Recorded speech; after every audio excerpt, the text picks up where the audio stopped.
What happens when one of Hollywood's most unpredictable actors sits down with one of daytime television's most opinionated hosts and everything goes completely off the rails? You're about to witness one of the most explosive confrontations ever caught on live television.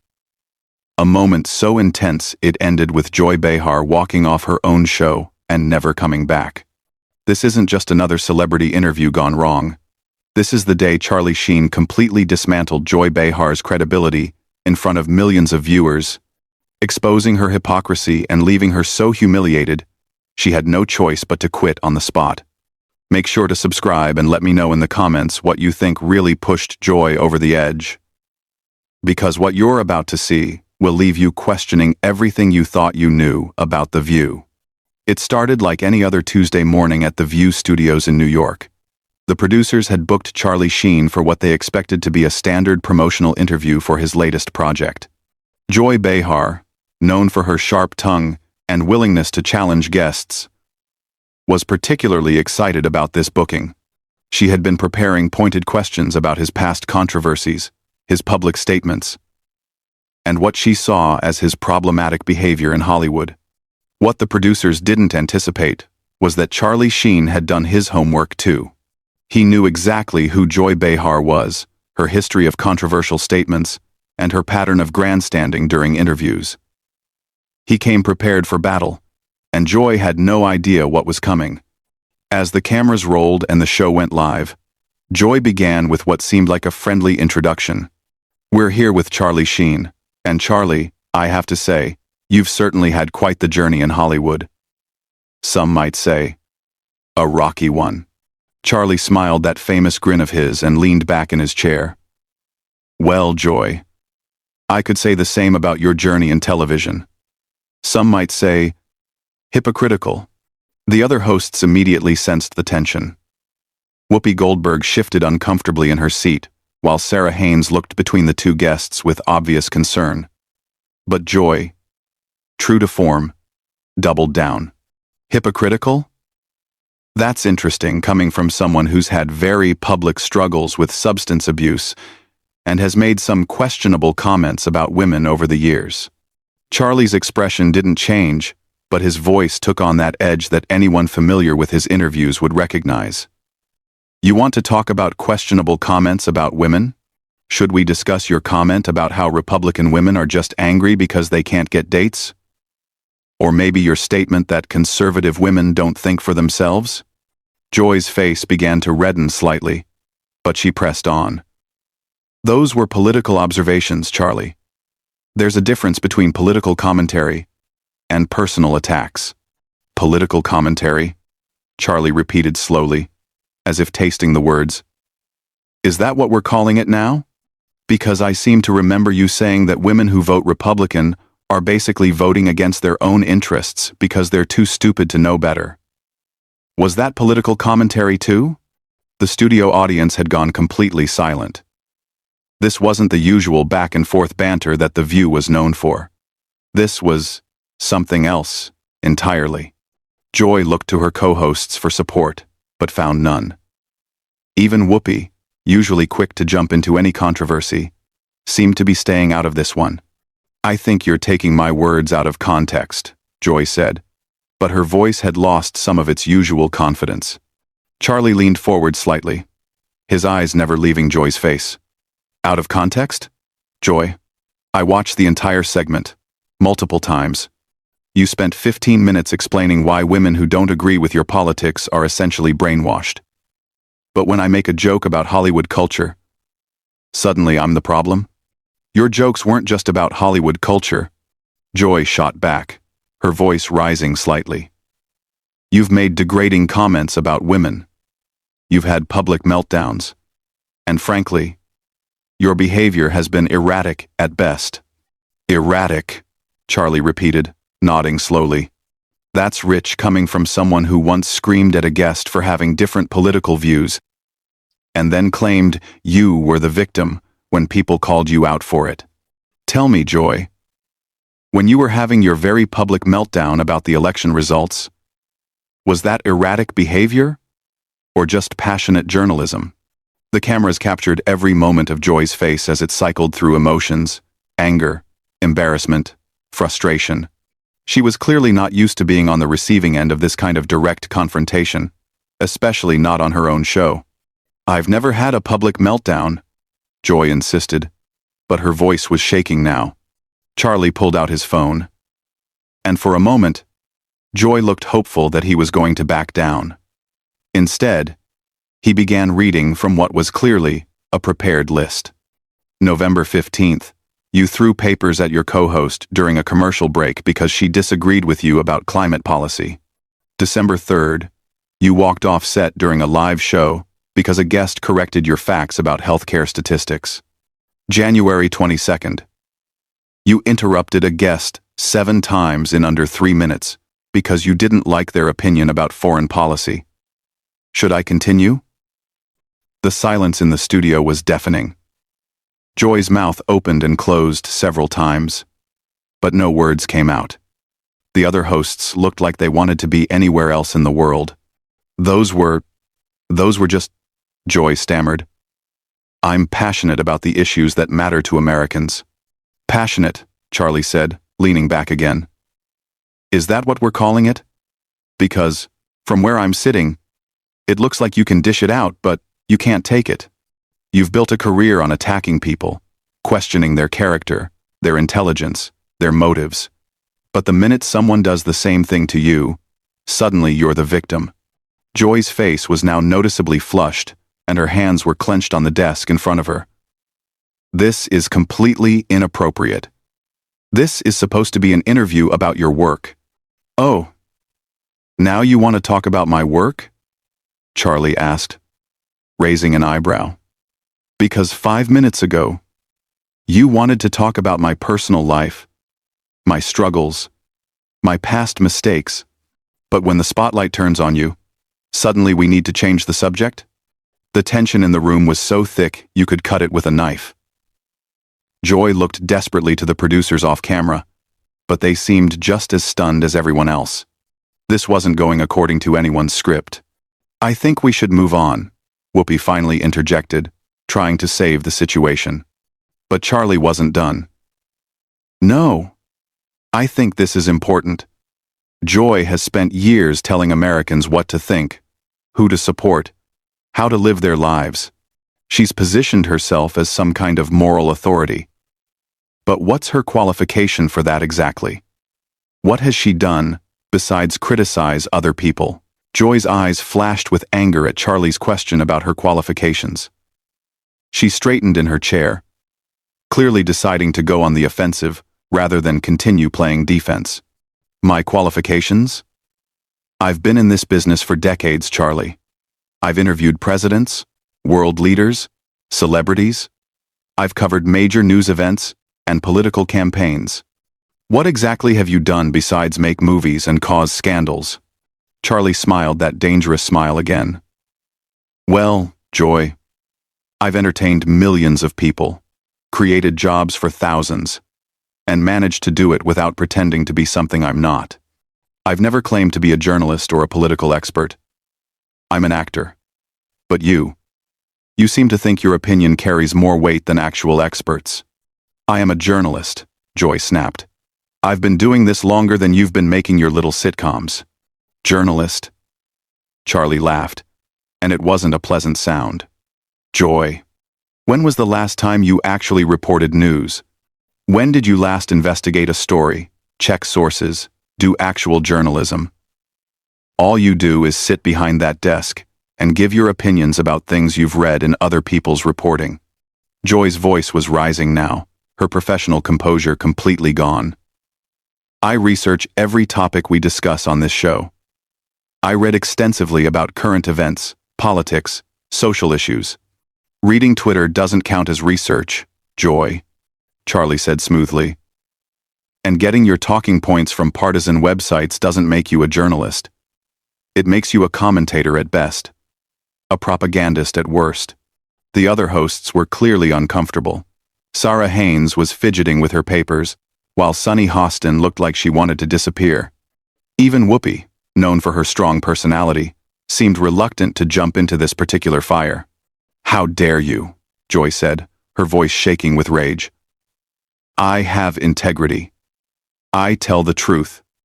I hold people accountable. Integrity? Charlie leaned forward again. Is it integrity when you selectively edit clips to make people look bad? Is it integrity when you refuse to have guests on who might challenge your worldview? Is it integrity when you cut to commercial every time someone makes a point you can't argue against? Joy opened her mouth to respond, but Charlie wasn't finished. You want to talk about holding people accountable? Let's talk about the time you completely misrepresented that story about the veterans' charity. You had all the facts wrong, but instead of correcting yourself when people pointed it out, you doubled down and attacked anyone who questioned you. Where was your integrity then? That story was complicated, Joy said weakly. There were multiple sources with conflicting information. Complicated? Charlie's voice was incredulous. Joy. A 5-minute Google search would have given you the correct information, but you didn't bother to check because the wrong version fit your narrative better. That's not journalism. That's activism disguised as news. Joy was visibly struggling now. Her hands were shaking slightly, and she kept looking off camera, as if hoping someone would rescue her from this situation. You're twisting everything, she said, but her voice lacked conviction. You're trying to make me look bad because you can't handle being called out for your own behavior. Charlie sat back in his chair, completely calm now. Joy, I'm not trying to make you look bad. You're doing that all by yourself. I'm just pointing out the hypocrisy. You've spent your career attacking people for things you've done yourself. You criticize actors for being out of touch while you live in a Manhattan penthouse. You lecture Americans about their values while you mock their beliefs. You claim to champion women while you attack any woman who doesn't agree with you politically. The studio was so quiet you could hear the cameras humming. Joy's face had gone from red to pale, and she was gripping the edge of the desk so hard her knuckles were white. I don't attack women, she said, but her voice was barely above a whisper now. Charlie pulled out his phone again. Really? Because I have a compilation here of you calling conservative women names, questioning their intelligence, suggesting they're being controlled by their husbands. You've called successful businesswomen sellouts. You've mocked stay-at-home mothers. And you've dismissed any woman who doesn't share your exact political views as being brainwashed. Joy was shaking her head frantically now. Those weren't personal attacks. I was criticizing their positions. Their positions? Charlie's voice was getting louder now, matching Joy's earlier volume. You called the former Secretary of State a puppet. You said a female Supreme Court justice was too stupid to understand the Constitution. You suggested that women entrepreneurs who support lower taxes are just greedy. How exactly is any of that criticizing positions, rather than making personal attacks? Joy looked around the table desperately, but her co-hosts were all looking down at their papers or off to the side. No one was coming to her rescue. This is ridiculous, Joy said, her voice cracking slightly. You're ambushing me. On my own show. Ambushing you? Charlie's laugh was sharp and humorless. Joy, this is exactly what you do to your guests every single day. The only difference is that usually they're too polite to fight back the way you fight. But I'm not most people. This interview is over, Joy said, starting to stand up. Sit down, Joy, Charlie said firmly. You wanted to interview me, so let's finish the interview. Unless you're admitting that you can't handle being treated the way you treat other people. Joy hesitated, half standing, clearly torn between her desire to escape and her pride. The cameras captured every second of her internal struggle. I don't have to sit here and listen to this, she said. But she wasn't moving toward the exit. No, you don't, Charlie agreed. But if you walk away now, you're proving my point. You're showing everyone watching that you're exactly what I said you are, someone who can dish it out but can't take it. Someone who talks tough but runs when confronted with the same energy you bring to every conversation. Joy slowly sat back down, but her body language screamed defeat. She looked smaller somehow, less commanding than she had at the start of the interview. What do you want from me? She asked quietly. Charlie's expression softened slightly, but his voice remained firm. I want you to admit what you are, Joy. You're not a journalist. You're not an objective commentator. You're an entertainer, just like me. The difference is that I own what I am. You hide behind claims of integrity and journalistic standards while behaving like a political operative. Joy stared at him for a long moment, her eyes filling with what looked suspiciously like tears. When she finally spoke, her voice was barely audible. You don't understand, Joy whispered, her voice trembling. This show, this platform, it's important. We're giving voice to issues that matter. Charlie's expression remained unchanged. Whose voice, Joy? Because it seems like the only voice that matters on this show is yours. When was the last time you had a guest on who genuinely challenged your worldview, and you let them finish their thoughts without interrupting, without cutting them off, without dismissing them? Joy wiped at her eyes, trying to compose herself. But the damage was already done. The powerful, confident host who had started this interview was gone, replaced by someone who looked lost and vulnerable. We have diverse viewpoints, she said weakly. Diverse? Charlie shook his head. Joy. Having people who agree with you 90% of the time instead of 100% isn't diversity. It's an echo chamber. And you've turned yourself into the chief echo. Whoopi finally tried to intervene again. Maybe we should take a break and... No, Charlie said firmly, never taking his eyes off Joy. We're not done here. Joy wanted to psychoanalyze me, to dig into my personal life, to question my character. Fair enough. But now it's her turn. Joy's breathing was becoming more labored, and she kept looking toward the exits. I can't do this anymore. Can't do what, Joy? Can't have a real conversation? Can't defend your own actions? Can't handle being questioned the way you question everyone else? Charlie's voice wasn't shouting, but it carried the weight of absolute conviction. This is what you do, Joy. Every single day. You sit behind that desk and you tear people apart. You question their motives, their intelligence, their right to have opinions different from yours. But the minute someone turns that same energy on you, you fall apart. Quote. Joy stood up abruptly, her chair sliding backward with a sharp screech. I don't have to listen to this. This is my show. Is it though?